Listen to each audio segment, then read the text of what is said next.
Rob's calling me a lunatic. He's calling everyone lunatics. We're all lunatics. Lunatics. Send him to bed without dessert. So what's up? He's Rob Hunter on Mike Russell. Dessert night. What's that? It's dessert night. It's dessert night. I don't even know. You have a dessert night? No, I probably should have a dessert night, though. What's dessert night? 3 nights a week I could eat dessert. Really? Okay, so you're being serious? You literally no? No, I don't. I should. Okay. But man, my whole tribe's been into drumsticks lately. I don't know why. They're like addicted to this stuff. Like the ice cream drumsticks? Yeah, the drumsticks. Nice. Yeah. That's fun. Yeah. Okay. Not to me. I don't need the stuff. I know you whatever, yeah. That is a testament to you. How long ago has it been since you gave up sugar? And when was it we went to? We had that fateful day at Panda Express. Must have been 2013 or 2014, early 2014. Somewhere in there. Has it been 10 years? 10 years. Mm-hmm. Has it been 10 years? At least 10 years. Shut up. It's been 10 years since I worked at that place. Wow. Okay, then yeah. Oh my God. Yeah, it's been 10 years without desserts. Crazy. Why am I still fat? IPAs. That's why. IPAs. IPAs. Your dessert has become beer. Yeah. Dessert beers. Good dessert beers are fantastic. Yeah. Actually, when I found out that the Costco has the 6-pack of Tall Boys, the grapefruit sculpin for $9. That's exactly. Thank you. Guess what I'm taking on my trip tomorrow? Yeah. Yeah. This is a way to go right there. Yes. Okay, guys. A lot to talk about. I'm gonna tee it up. Let's just start with this. What's going on today, which is just absolute madness since Benjamin Netanyahu touched down, and no one from the Biden White House, any cabinet member, like we said, maybe Secretary Mayor Pete could have shown up because it was an airport. Maybe it's in his lane. Maybe let him show up and greet our biggest ally in the Middle East. But no, they didn't want to because this was going on. Yeah. Whop him. Hit him hard. Get him. Yeah, watch this. Up, down. Nope. Up, down. Nope. Up, down. Got it. Look like the Secret Service out there. Look at the chick holding the camera up to him. Did you see that? Watch this lady holding the camera up to his face. Look at her right there. Then the red shirt or maroon shirt holding the camera up to this person's face. Like, what are you going to do? You're going to dox him? You're going to out him that he's a cop doing his job? Yeah. And they just, all you bozos. Look at this. What are you doing? Man, man, they tore up everything.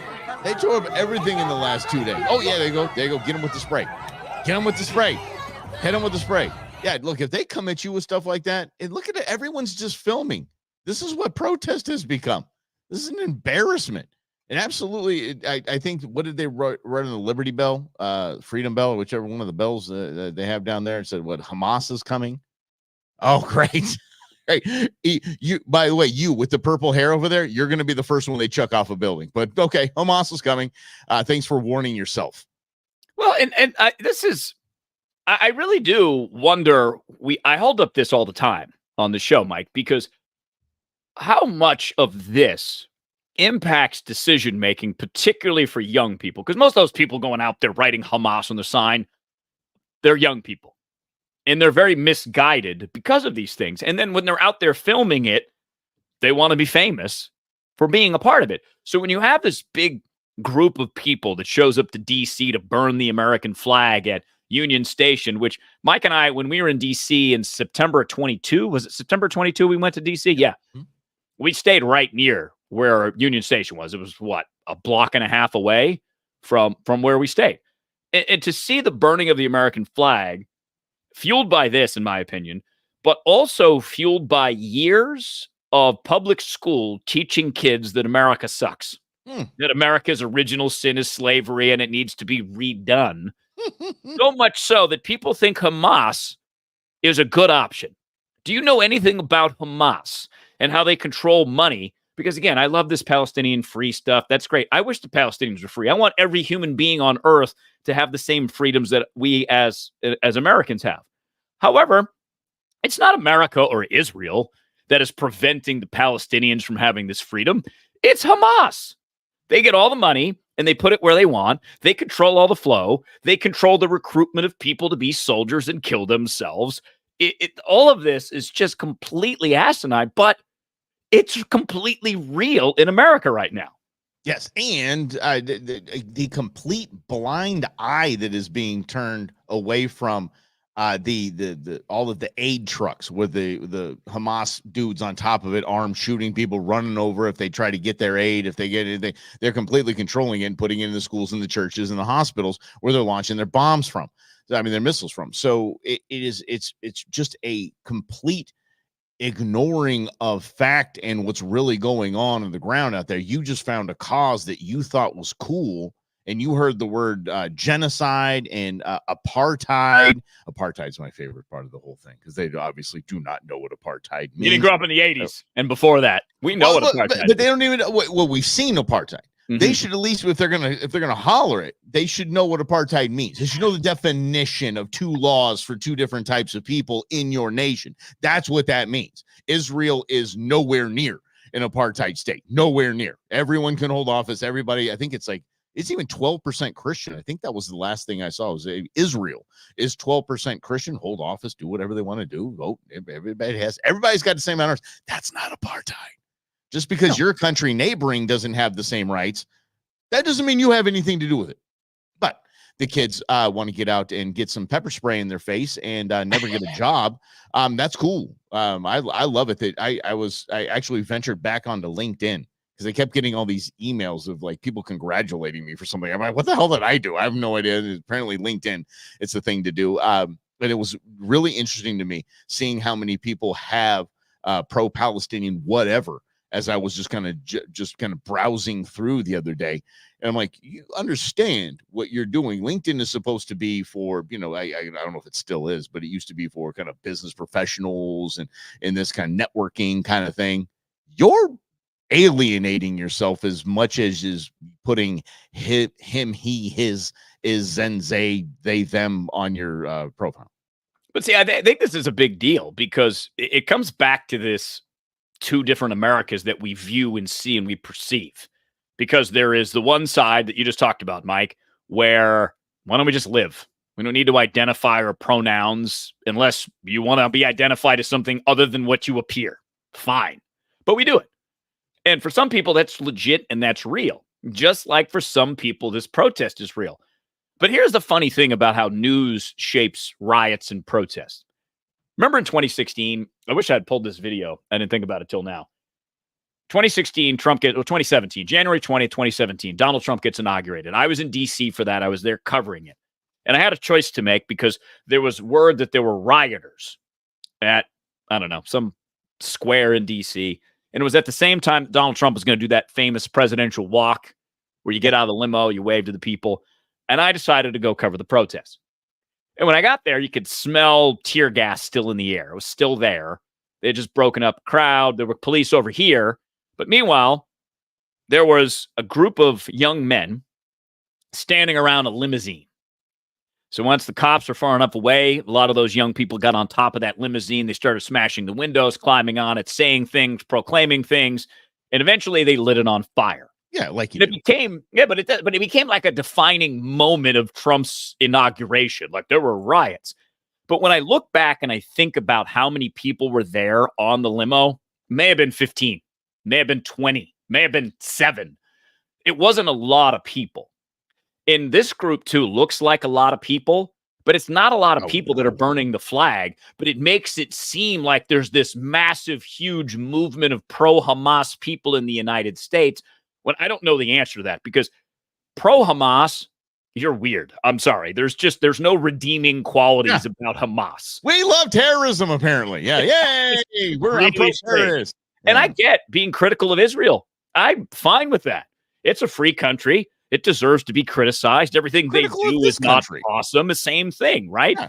But to go to this level, so I wonder how many people are like in that group there. What percentage of America truly feels that way?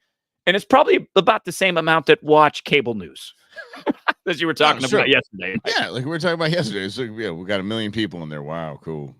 Talk radio, same thing. But I mean, you see these damn influencers, and you look at Rob and I are kind of in tune to watching things online and seeing how many people are reacting, how many people are participating, how many people are watching, and it's just just millions on top of millions watching these influencers just bash the Democrat Party right now.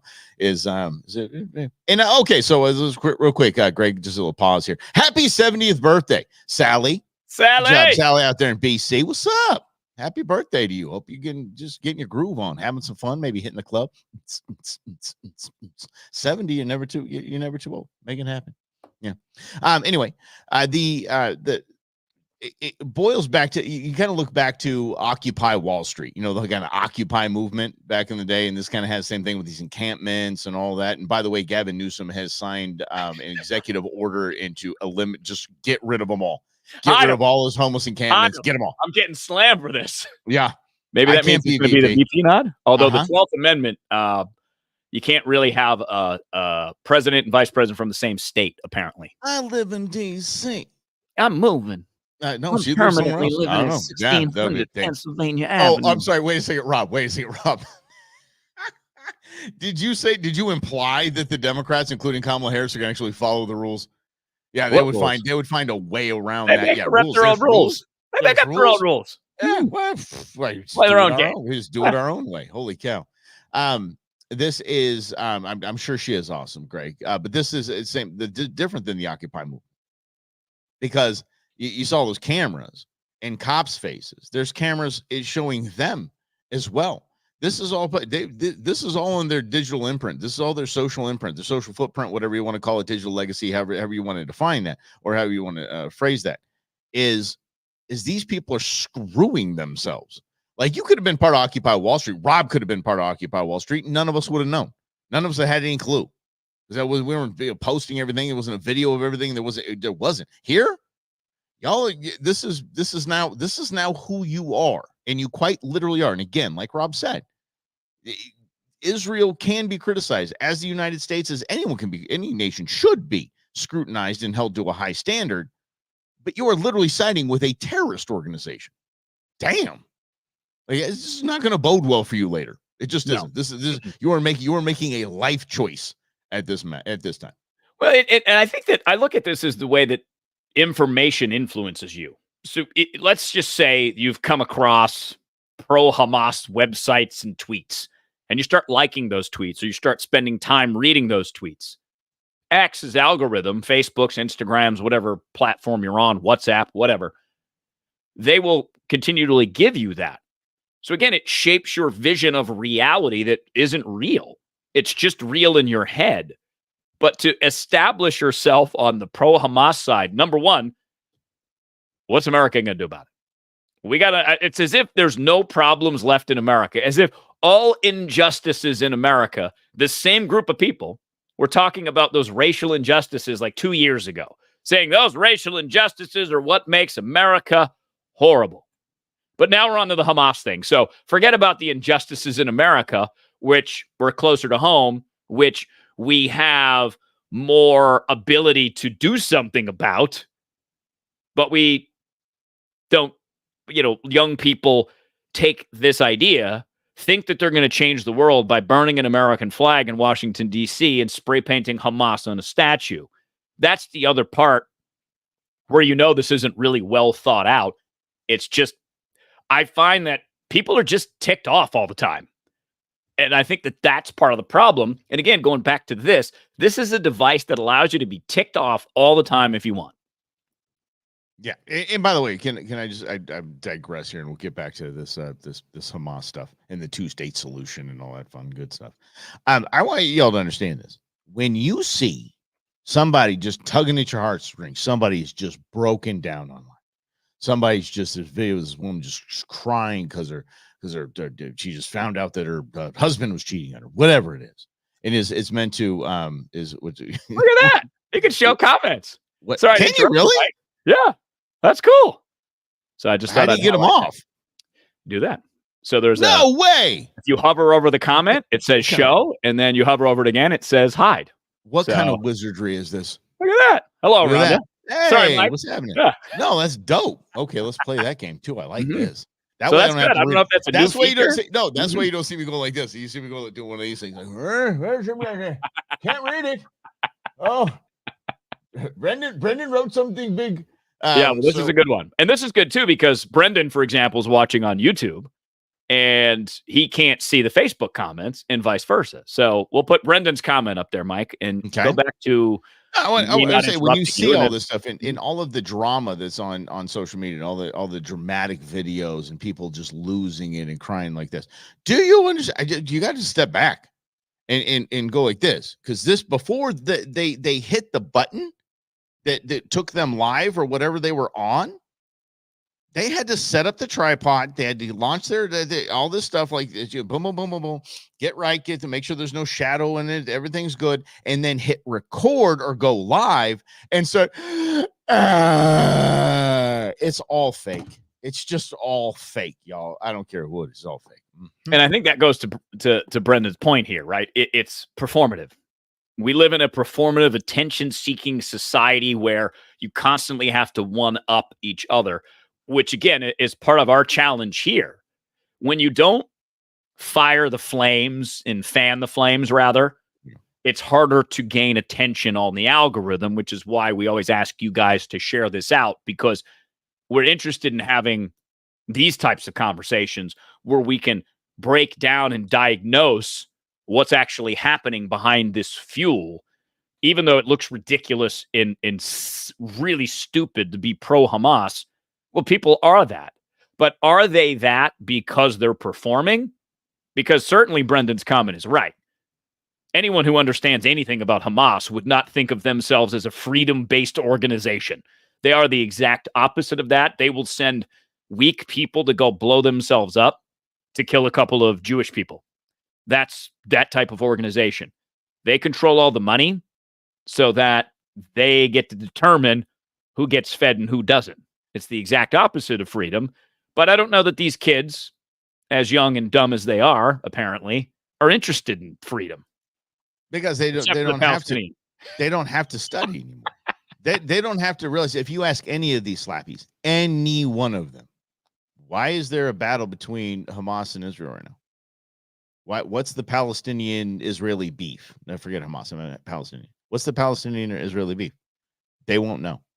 They'll go back to whatever October 7th or whatever the heck it was, whatever that day was. They live in it, fine. That's it. And they think that's it. You got to drop back a couple thousand years and really find out what that is. Jose. But you got to drop back and actually find out what that is. It's biblical. It's literally biblical. So they're not going to go. Both of these groups were that is the promised land. Both of them descendants of what was supposed to be the firstborn son. You're never going to change their mind. Ever are you going to change their mind? So there's that.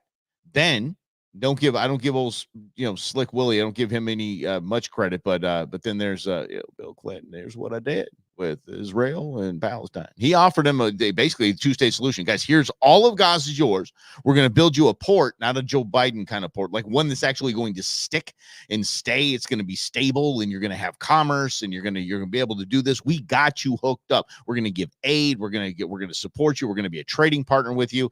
Hamas said no. And that was back in the Clinton days. That's back in the 90s, y'all. So these kids have no idea that any of that happened. They just think it's cool to say, yes, Israel, bad. Palestine, good. And, again, what difference is it actually making? None. You're graffitiing a statue. Good for you. Doesn't change anything. Doesn't change the complexity half a world away. Doesn't change what Mike just said, that this is history that goes back to 600s. That's the reality of all of this.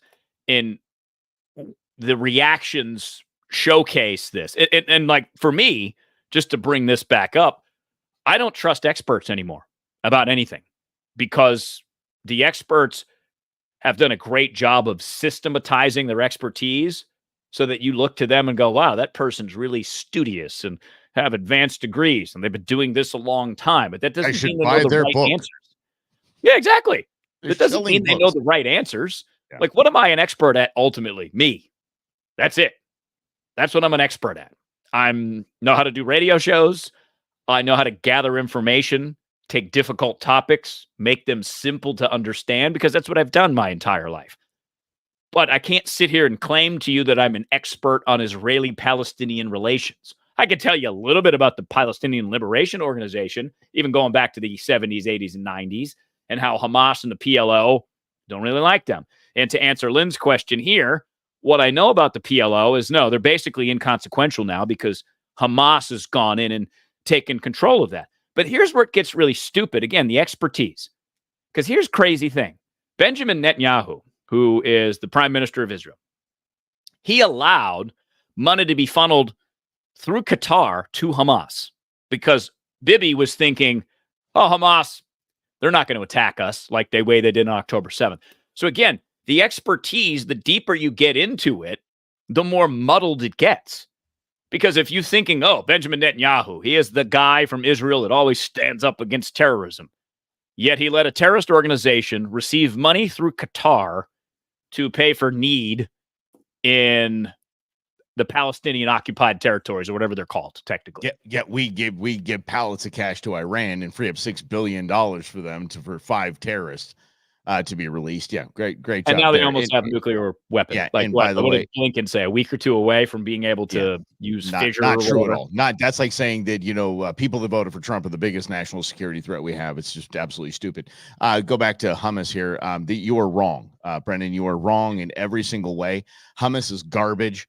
Hummus does not taste. Hummus is just, it's got a weird texture to it. It literally, it's like rice cakes. You just chew rice cakes. You don't even swallow rice cakes. You just chew them and it just go away. That's the same with hummus. You're eating nothing.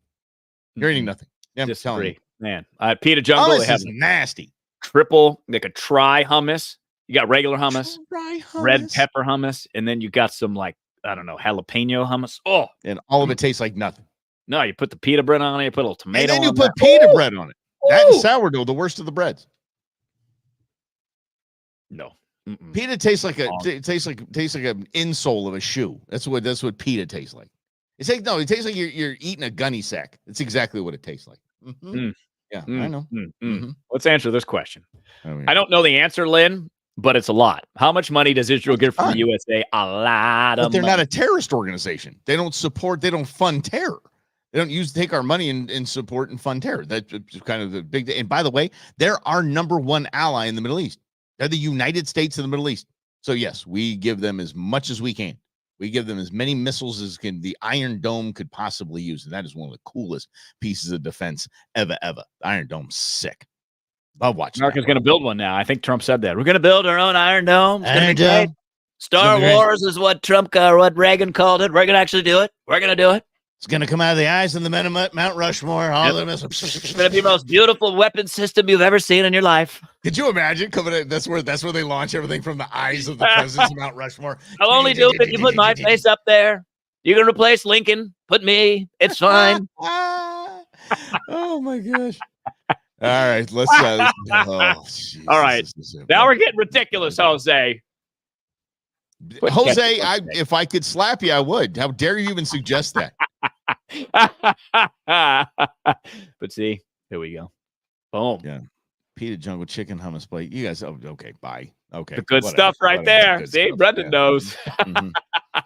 Yeah. Let's get to 1984, one of Rob's latest reads. Here you go. Don't. I knew you were going to pull that damn thing out. I don't know where it is, though. Okay.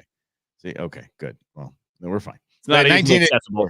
Part of 1984 that we've been exposing here from our friends on the left is the rewriting of history.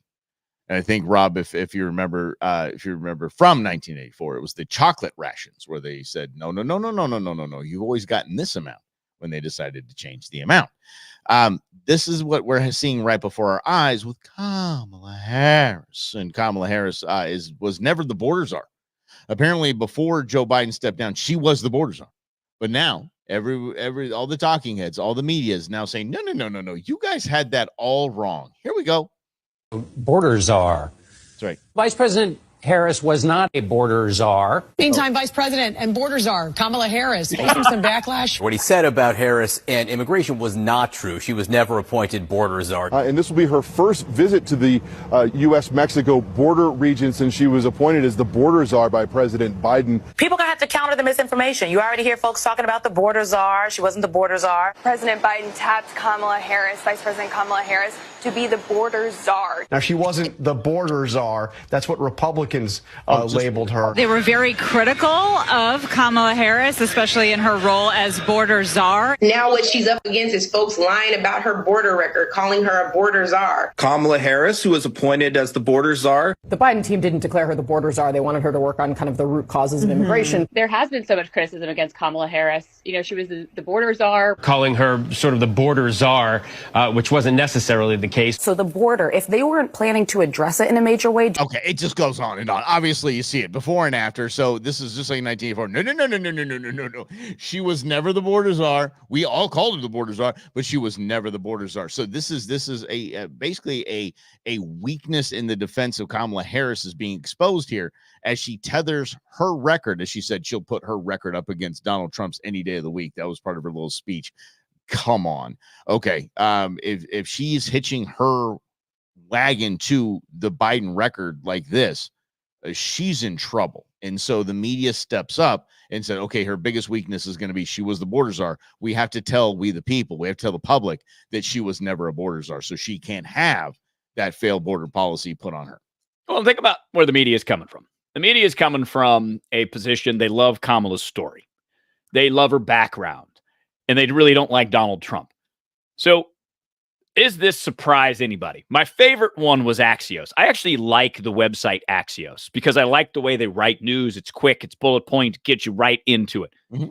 They wrote, Kamala Harris was never the border czar. And then from an article in 2021, Biden appoints Kamala Harris border czar on Axios' website. Love it. All it does is just add to that idea that the media is worthless. It just is. It's rather a shame. I love the media. I love our job as the fourth estate. I take that seriously. We are supposed to be watchdogs on either party to call out their BS, but we don't, right? And that's really part of this problem is there really are two Americas, one that you believe in and one that the media believes in, where they don't think people can just go back in the internet. I think, Rhonda, you said it earlier. The internet is forever.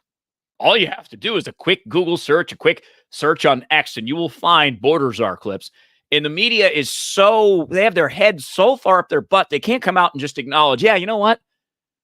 Yeah, that sucks. Well, now we look like idiots. So we're not going to do that anymore. That's my real problem, Mike, because they look like idiots. Yeah, all so the time.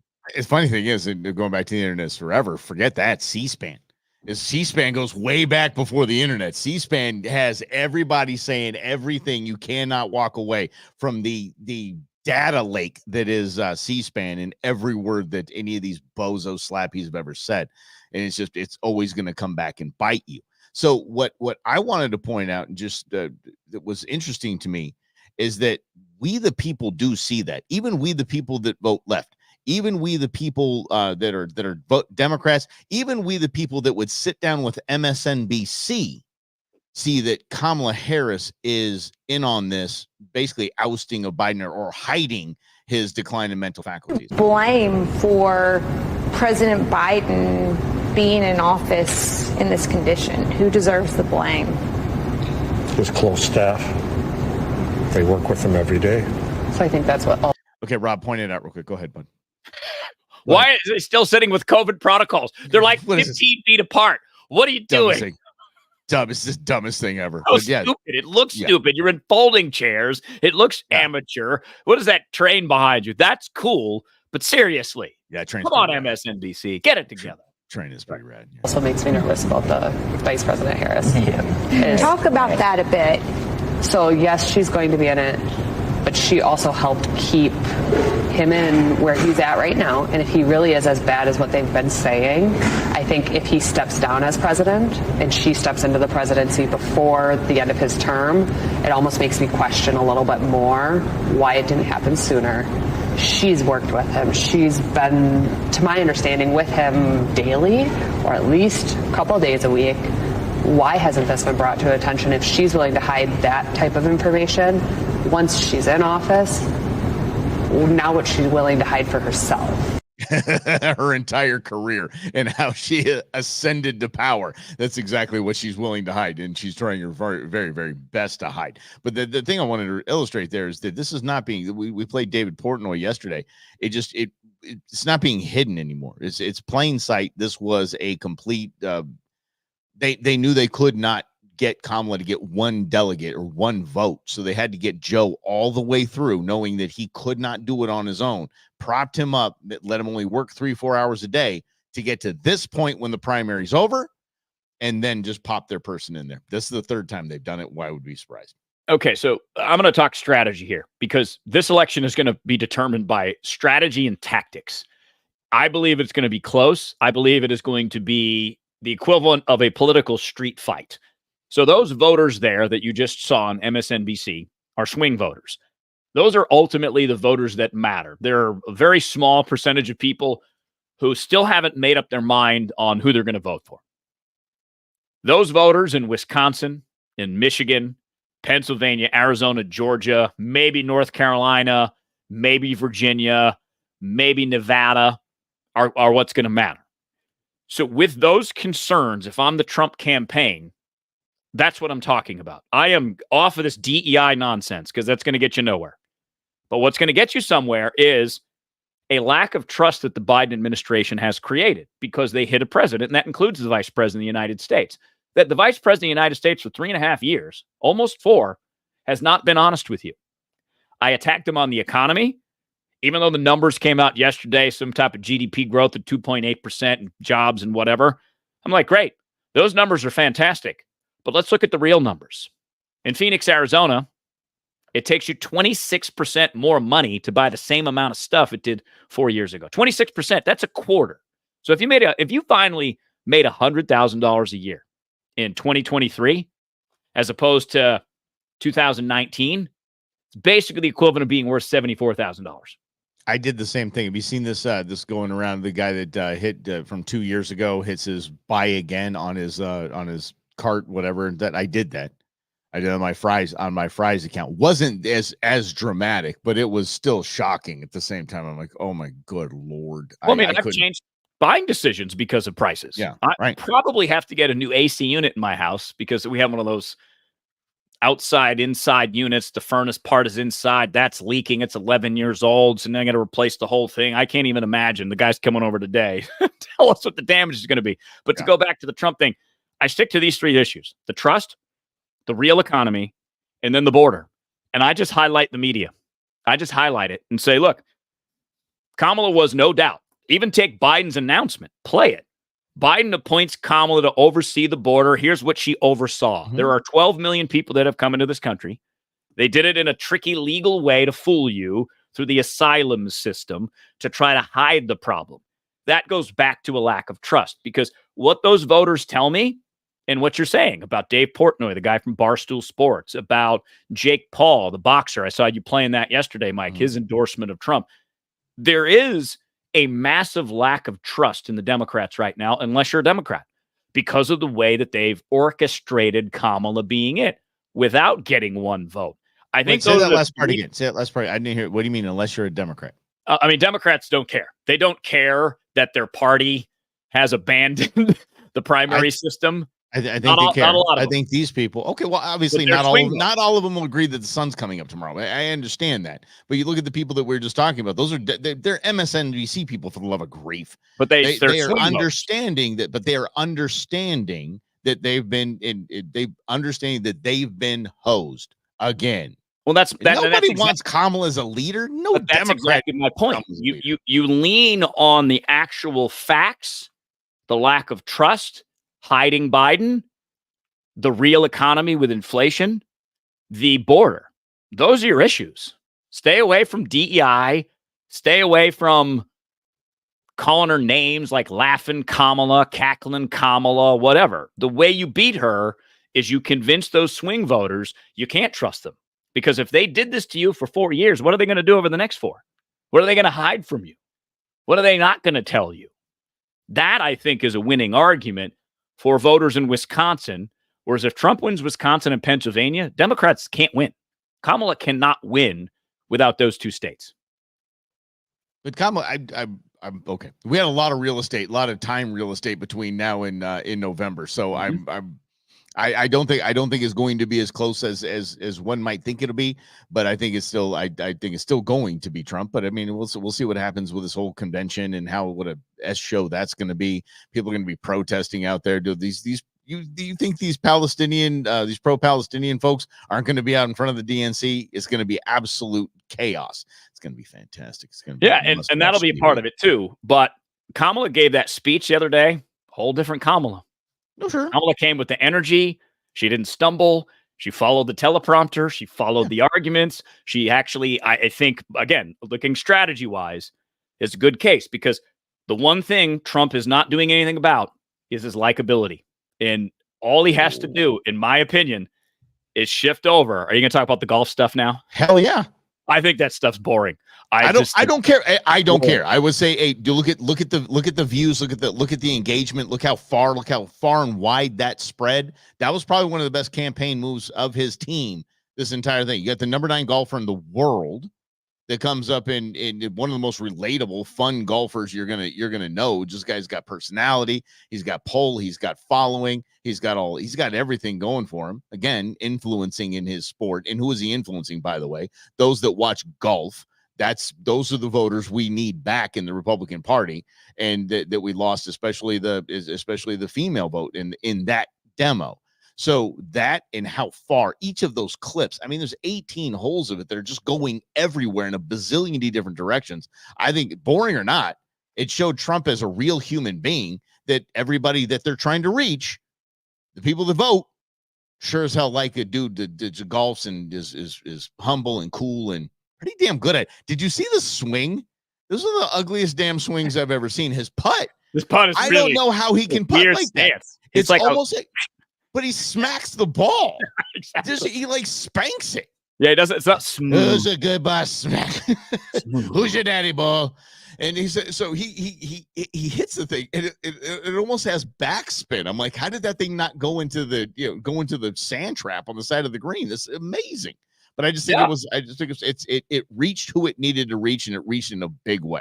Well, and maybe that's true. Because again, that's part of it, right? Part of it is to say, man, only 41% of America likes me or approves of me in some way. Probably 30-something really likes Trump. I don't believe those polls. Somewhere in the 90s. Somewhere in the 90s.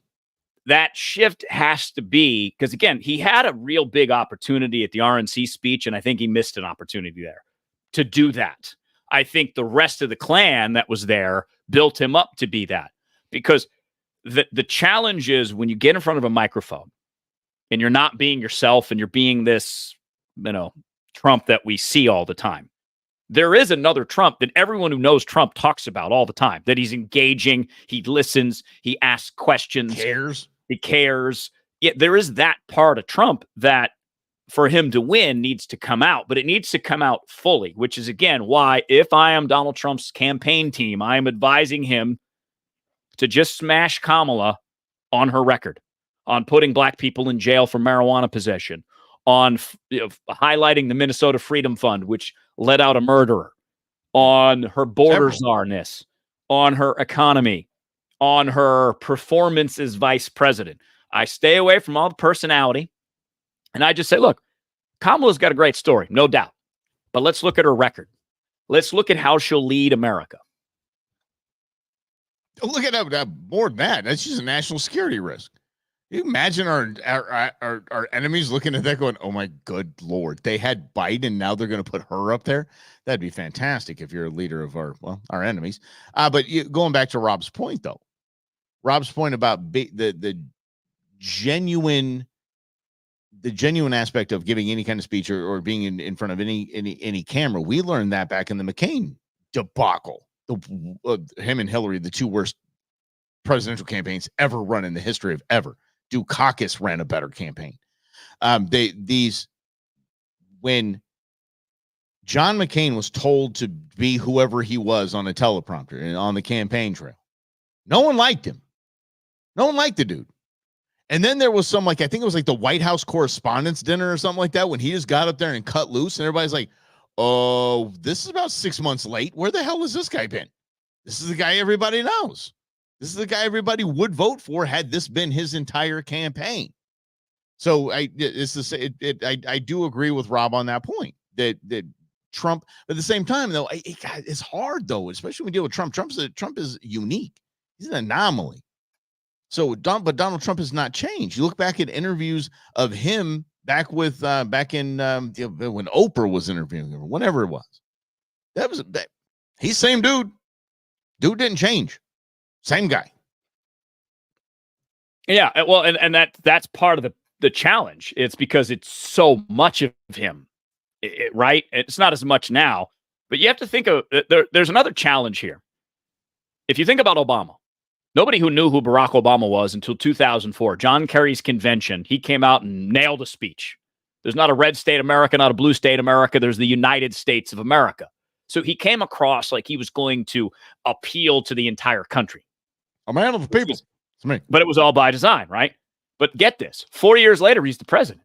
So America doesn't have American voters don't have a great understanding of the depths of politics. Many people, millions of people vote based on that. I literally, like 2 weeks after Obama gave that speech, I was at a buddy's house. I was living in New Orleans at the time. Guy was my news director at the station I worked at. And I'm hanging out with him and his roommate, and his roommate's girlfriend was there. 2 weeks after Obama's speech, he goes, I can't wait for Barack Obama to be president. And I was like, wow, that's the impression, and now sped up by technology. So my point in bringing that up is if Kamala stays on message and on track, and again, this is the perfect scenario for Kamala. She didn't have to get any votes, and it's a short window where if she cannot mess up for 3 months, there are going to be people in America who go, wow, that's amazing. So for Trump, it's dismantling that systematically while presenting himself as a normal guy who likes the trees, most beautiful trees in the country on my golf course. My favorite place is my golf course in Ireland, next to my favorite place in Scotland, which is also my course.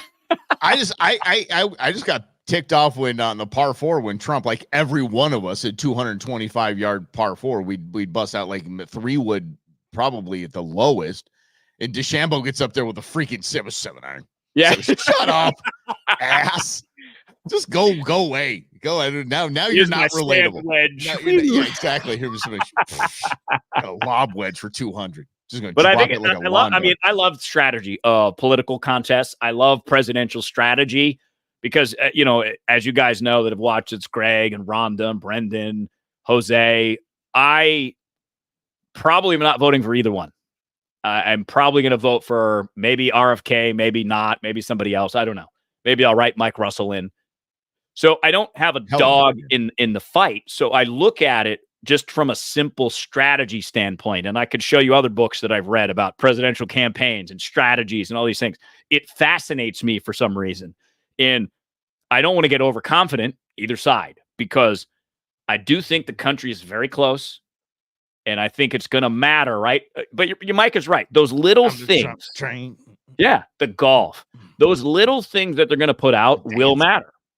And how he attacks Kamala will also matter to those swing voters who already show on MSNBC of all places, I don't really trust what the Democrats are doing here. Yeah. Expose that and highlight that. Don't call it a coup. Don't call it a coup. Just say you took the voters out. I would even just appeal directly to Democrat voters. 14 million of you guys voted for Joe Biden, not Kamala Harris. Not one. I call it a coup d'etat. Mm-hmm. Yep, I'm gonna go with the coup. What a wonderful day. Yes. Yeah. Hey, let's have a laugh. What do you think? This will help us out. This was kind of hit the little reset button here and see if we can get this going here. What's happening? I used to believe everything I'd see on the news, but that's before I discovered a brain. A brain is meant for everyday use. Those living with moderate to severe stupidity have seen immediate improvement in common sense with a brain. I thought the government had my best interests at heart, and then a friend told me about a brain. Talk to your doctor about what news sources you obey. A brain may also lower your desire to take life-altering news sources you obey. Advice from celebrities. Getting lectured about my carbon footprint from people with 3 private jets used to make sense. But thanks to a brain, now I can think for myself every day. When my disregard for 3rd grade biology began to flare up, I knew it was time for a brain. Do not try a brain if you're allergic to a brain. Common side effects may include accountability, discernment, homeschooling your kids, a better understanding of economics, awareness of the stupidity of socialism, and diarrhea. For tethering yourself to reality, the only no-brainer is choosing a brain. Ask your doctor if a brain is right for you. For more information, visit tryabrain.com. Beautiful. There you go. And how many times? I mean, seriously, I don't know whether it's MAGA or it's Bernie or whatever it was. You follow any of these people, you talk to these people, and you're like, what's on in there? Like, you're looking at me, you're talking, and it really seems like I mean, I know you're passionate about it.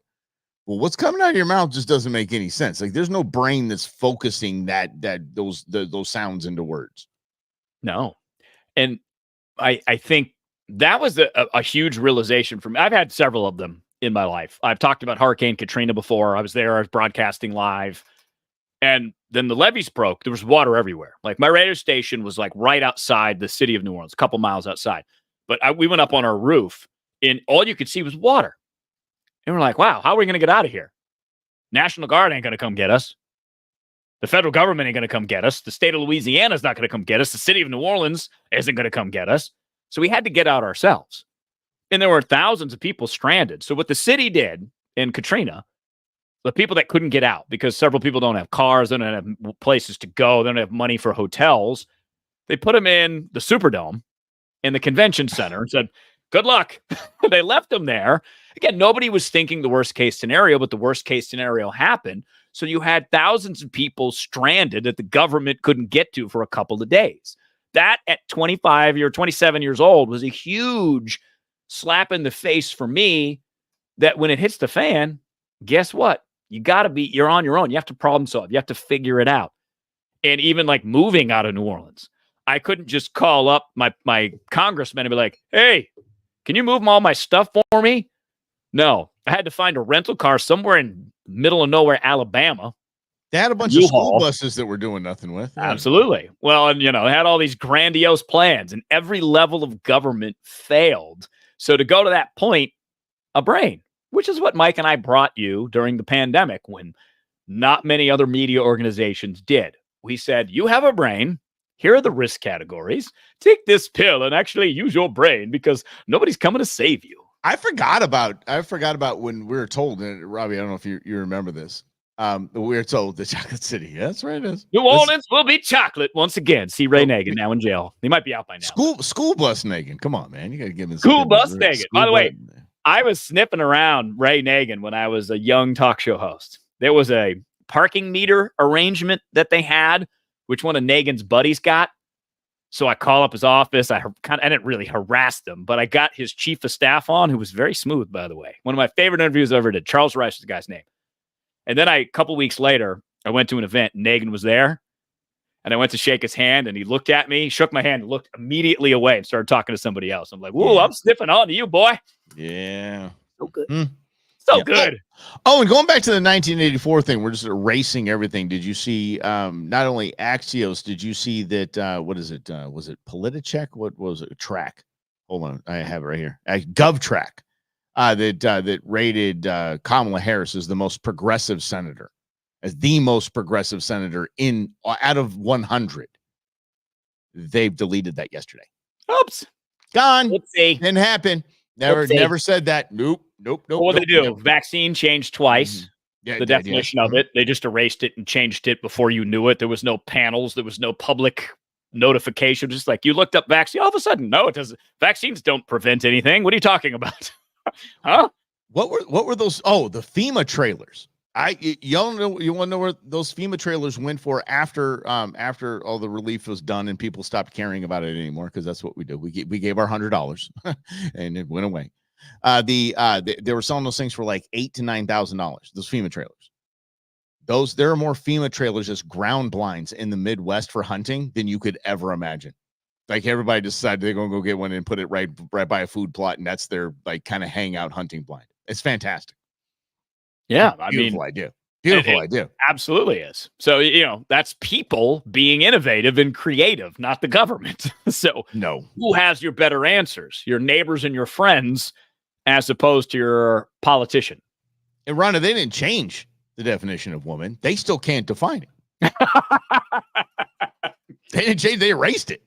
It was gone. There was no change there. It was that's my favorite question. What is a woman? Yeah. Mm-hmm. Yeah, and if you believe it, just say anyone who defines themselves as a woman.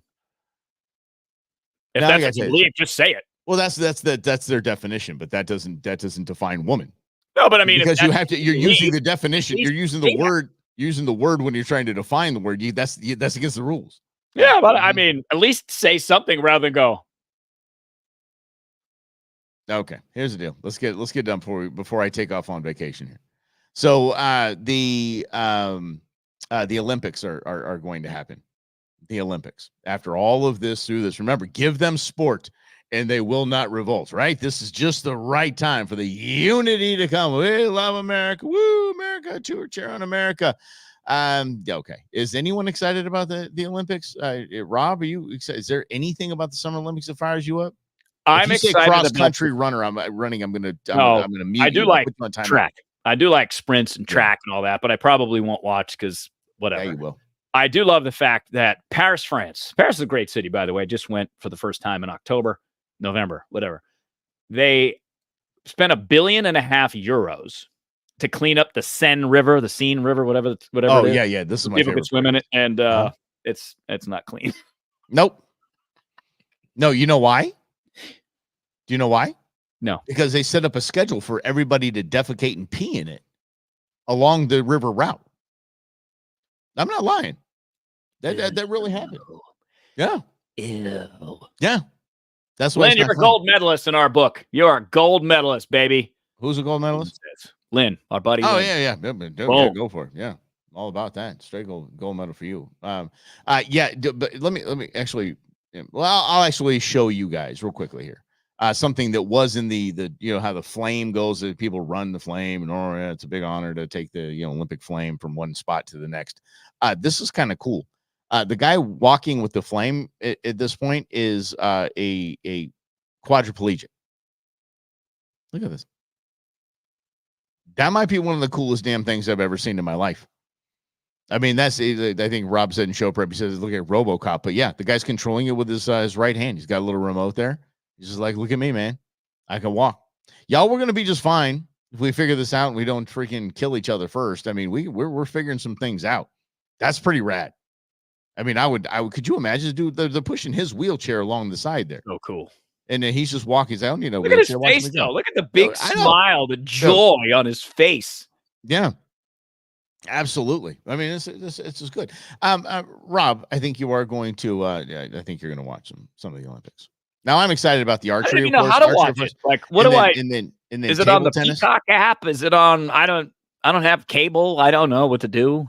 Yeah, and unfortunately, the minute I hear Bob Costas, I turn it off. So this is a problem with the things. They throw him all over this place. Good job, Liz. Yes, he will. He definitely will. Rob, have you heard of this person? This I'm going to try to say this. It's Sha'Carri Richardson. Yes. Mm-hmm. Does it remind you of anyone? Does she remind you of anyone? Great runners from the 90s. FloJo. Yeah. Dude, she's FloJo reborn. Like, this is something that's going to be, for me, it's going to be destination TV. She's 1 second, I think, in the 100. She's 1 second under Usain Bolt's time. She's the fastest human in the world. Like, she is just, and she does it in fishnets and giant nails and in piercings in places that only show in the tight suits. And I'm telling you, wow, I'm all about that. That's cool. It just takes that kind of stuff to a person, something like that. Like back in the old NBA days, it took the Magic and Bird rivalry to take this, and this is what they're trying to do with the NBA. But the other chick is just not. It's just insufferable. But it takes this time to revitalize watching the Olympics, for the love of God. I'll watch that, because that'll be the first time I watch track in a hot minute. Because I'll watch archery and then and table tennis and skateboarding. Ping pong's the way to go, man. You watch those dudes are taking full haymaker swings, and this is stupid. I went when I was in New York in March. I'm just walking down the street, and there is a competitive ping pong place. And those dudes in there looked like they were training for the Olympics, because they're back off the table far enough to be able to hit their swings. The ball. The hand-eye coordination is insane. Full swings. But there's no, I know he's going to look for it. Oh, That's not why I that one, said this one here. no. That's- Got to look for the piercings now. You're darn right. Mm-hmm. But yes, Brendan is absolutely right with this one. Comeback story. America loves a comeback story. Yeah, absolutely. Yep. We love it. And I think that, to go to your point, Mike, that's what I think about. I think about the progress of humanity. For example, this is going to sound silly. I was making some tacos last night with some bison meat, Michael. My man. Yummy. And I was putting some spices on it, some cumin, some, I don't know, some other things, garlic, salt. And I was thinking about the fact that I didn't have to go gather my own cumin. Someone somewhere else in the world took the cumin, processed it, put it in the cart, shipped it over to America. I went to the grocery store, picked it up. And I found myself incredibly grateful that I didn't have to go find my own cumin. Because if you imagine, in 1200, you ate what was in front of you. Yeah. You didn't have cumin. You didn't have access to the spice trade. And the fact that we do now is absolutely amazing. And then I thought about how much the spice trade changed the world. So I see this guy, walking, paraplegic, but he's got this cool RoboCop suit on. And I think about the progress of humanity, that sometimes if we get outside of our politics, we can take a look at how amazing life truly is. Like, for example, I had coffee in this cup. I didn't take the beans and grind them. It got shipped to me and boom, picked it up, and off and running we are. There's a connectivity that we can all appreciate that can help us all get to a better place, either individually, in groups, as a country, but it ain't going to happen because of politics. I mean, there's certain things in America that politics was necessary for. World War II, for example. FDR, as much as I don't like his presidency, masterful at making decisions when it came to World War II. But other than that, you think about the innovation that has brought America forward. Mostly businesses, individuals, people like Thomas Edison and, Tesla, guys that changed the way we thought about electricity to get it into our homes, that allow us to turn the lights on and the air conditioning and all these things. That's really, Mike, to me, where it all hits the road. Where if we take the politics out and the fights out of it, and we focus on, wow, that guy's walking. He couldn't walk for the last 15 years of his life, or maybe he's never been able to walk. And there he is with a big old smile on his face, carrying the Olympic torch. That's what it means to be a human. Well, I don't know about it. Hold on. Because what is a human? He's basically a robot. It's half robot. It's a Darth Vader vibe. So let me go back to this. The reason why I said this. This is this thing right here. This phone that Rob was talking about. So this is what happened. I want you to, if you feel me on this, I think you will. So I roll out. You guys all understand. I'm addicted to Starbucks cold brew. Rob can attest to that. Always have it. Just I am. I spend too much money on Starbucks cold brew. So the drive-through a few weeks ago, and I have it on the app, right? So I just kind of hold the phone up and be like, here you go, go do your beep beep, kind of do the beep beep. She takes it from my hand, and she said, I got to go run it on another register, and she left with my phone. I was frozen. Nothing on here would be. I mean, there's nothing that she could get on here or anything like that. I mean, I don't think she's doing anything nefarious, but literally took my phone. I don't know where in polite society and where we become in society where that's now acceptable. That is not acceptable. Grabbing someone else's phone ever. Like, I was married for 20 years, and I'm divorced and dating. I have never gone into a woman's purse because I was told by my mom. You never go into a woman's purse. So if I've been asked in my dating or married life, can you get something out of my purse? I bring them the purse. I hand them. This is that was taken from my hand, and I didn't even know that. Like, why are you doing that? That's almost violating. And then so a couple weeks later, I go back to the same one, and I knew this might be a thing, right? I was like, okay, I kind of prepared myself for it. She did the same thing. And I still froze, even expecting it. I was like, whoa, just someone way over there that I don't even know with my phone. It's weird. I don't know why I shared that story. Just absolutely freaky how attached we are to these things. No doubt. I remember Mike and I went on a trip to San Diego a while back, and I didn't close the dry bag properly while we're out doing some kayak fishing. And water get in the bag, and Rob didn't have a phone. And I remember the first 24 hours, I felt like I lost an arm. Yeah. And then after that, I was kind of cool, but I was like freaking out. I was stressed out. Mike and I had filmed some content at Ballast Point Brewing that was now gone, and photos on that phone now gone. And I'm like, dang. But it did get me to get an iCloud account with the quickness. Yeah, exactly. Yeah, I'm not paying $1 a month. Yeah. Yep. Well, and it's so much. It's funny not doing the talk show. I mean, we do this every day, but not going into work every day. I use my phone way less, and that's weird too, because that in and of a sense is freeing. I'm like, oh, I feel so much freer not being as attached to this as I have been. Yeah, the most freeing moment I've had is when I stopped alerts on my phone.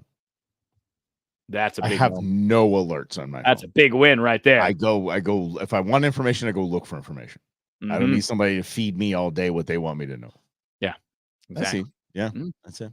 Hey guys, it's been a good time. Y'all, thank you so much again. Again, every single day, I want to thank you because we truly are thankful. Thankful that you're here. Yeah. We're thankful that you're commenting. We're thankful that you're playing around with us. And Rob found a new fun toy for us to play with. It's absolutely fantastic. So we get to throw some of these comments up on the screen. What you got here? Yeah, seriously.